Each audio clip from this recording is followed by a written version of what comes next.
Hello there, कैसे हैं आप सब। उम्मीद करता हूँ आप सब बहुत अच्छे होंगे। और आज की वीडियो के अंदर, आज के लेक्चर के अंदर मैं आपको बताने वाला हूँ टैली प्राइम के अंदर कॉस्ट सेंटर का किस तरीके से हम इस्तेमाल कर सकते हैं।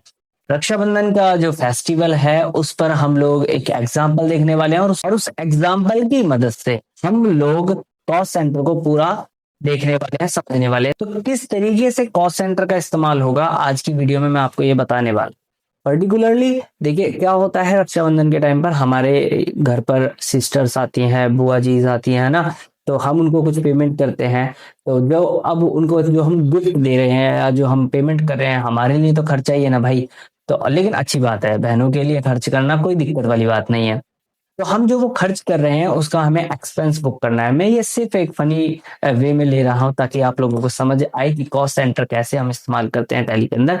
आप लोग अपने प्रोफेशनल लाइफ में इस चीज को इस्तेमाल कीजिएगा सैलरी के ऊपर, या फिर आप इस्तेमाल कर सकते हैं इसको किसी मार्केटिंग एक्सपेंस के ऊपर, या किसी भी पर्टिकुलर एडवर्टीजमेंट के लिए, किसी भी चीज पर अगर आप बनाना है तो आप कॉस्ट सेंटर का इस्तेमाल कर सकते हैं।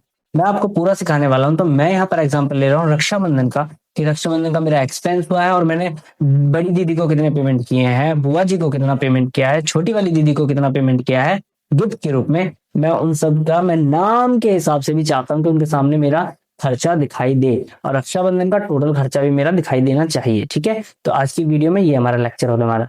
तो चलिए जी स्टार्ट करते हैं अपने लेक्चर को। तो गाइज हम आ जाएंगे टैली के ऊपर, टैली प्राइम के ऊपर, और हमें यहाँ पर क्या करना है, सबसे पहले F11 प्रेस करना है कंपनी फीचर्स के लिए। और यहाँ पर आपको आना है कॉस्ट सेंटर के ऊपर। तो यहाँ पर आपको कॉस्ट सेंटर दिखाई दे रहा होगा। यहाँ पर आप देखिए कॉस्ट सेंटर ये आपका यहाँ पर आ रहा है। ठीक है जी, तो कॉस्ट सेंटर जो है मेरा वो हमें देखना होगा भी कॉस्ट सेंटर यहाँ पर यस है या नहीं है। तो इसको मैं यहाँ पर यस कर लेता हूँ। अगर ये आपको नहीं दिखाई देता तो शो मोर फीचर में जाकर के आप यहाँ पर उस फीचर को भी ला सकते हैं। अगर वो नहीं आ रहा है तो इसको मैं यस करता हूँ और कंट्रोल ए की मदद से इसको सेव कर लेता हूँ। मैंने सबसे पहला काम क्या किया है, कॉस्ट सेंटर को मैंने अनेबल कर लिया है। आफ्टर दैट मैं यहाँ पर क्रिएट पर जाता हूँ। क्रिएट पे जाने के बाद मेरे को यहाँ पर कॉस्ट सेंटर दिखाई देगा। कॉस्ट सेंटर आपको दिखाई दे रहा है, बहुत अच्छी बात है, लेकिन मुझे यहाँ कॉस्ट कैटेगरी नहीं दिखाई दे रही है। तो मुझे क्या करना होगा, मुझे जाना होगा शो मोर के ऊपर, और यहाँ शो मोर पे जाने के बाद एंटर करना होगा, और अब मुझे यहाँ कॉस्ट कैटेगरी दिखाई देने लगी है। अगर ये फिर भी नहीं दिखाई देती है आपको तो आप शो इन एक्टिव पर जाएंगे और वहां पर अपने कॉस्ट कैटेगरी को एक्टिव कर लेंगे। तो पहला स्टेप आपको समझ में आ गया होगा। सबसे पहले हमने F11 को प्रेस किया, वहां पर हमने कॉस्ट सेंटर को अनेबल कर लिया।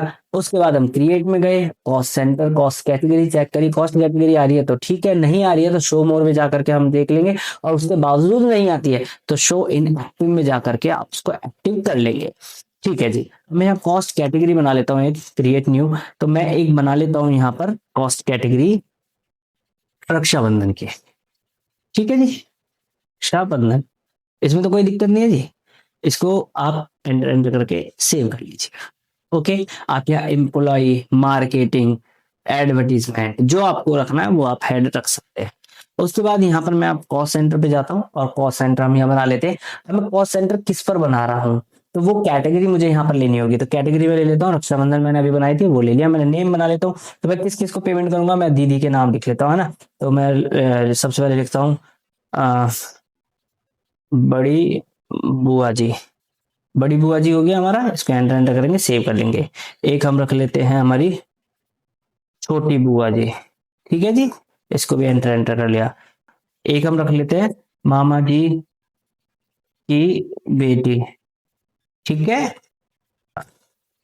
गुड़िया दीदी, गुड़िया दीदी रख लिया हमने। ठीक है, समझ में आ गया। ऐसे हम यहाँ रख सकते हैं बड़ी सिस्टर, और एक रख लेते हैं छोटी सिस्टर। ठीक है, क्लियर है जी।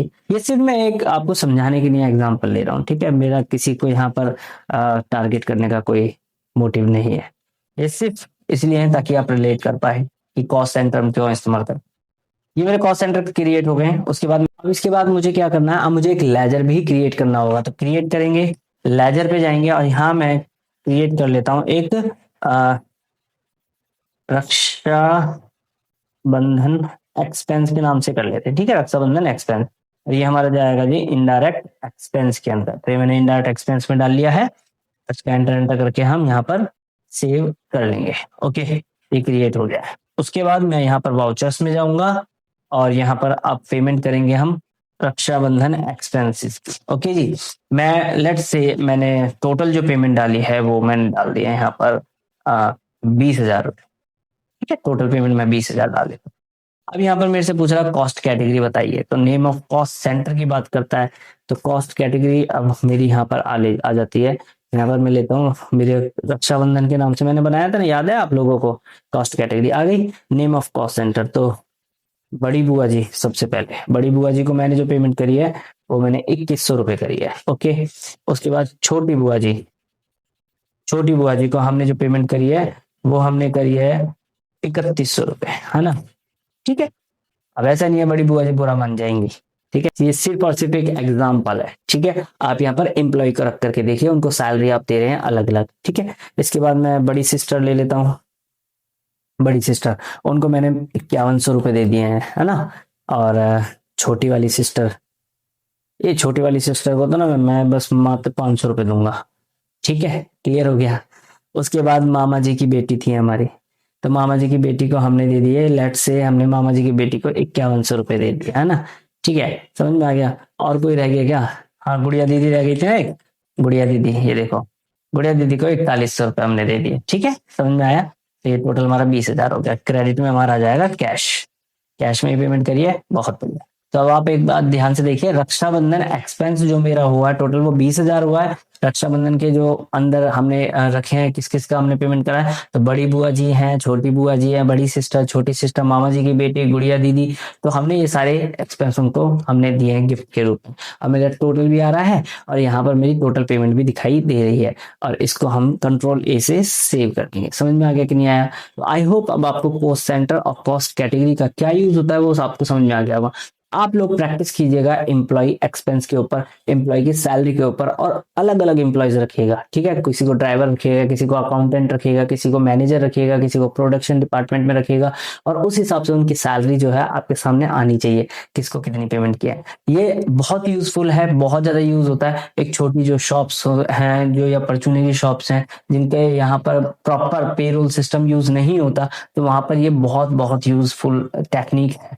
तो आई होप आपको वीडियो पसंद आई होगी। अगर वीडियो थोड़ी भी आपको इन्फॉर्मेटिव लगी है तो वीडियो को लाइक जरूर कर दीजिएगा। चैनल पर अगर नए हैं तो don't forget to subscribe our YouTube channel. First of all, subscribe our YouTube channel.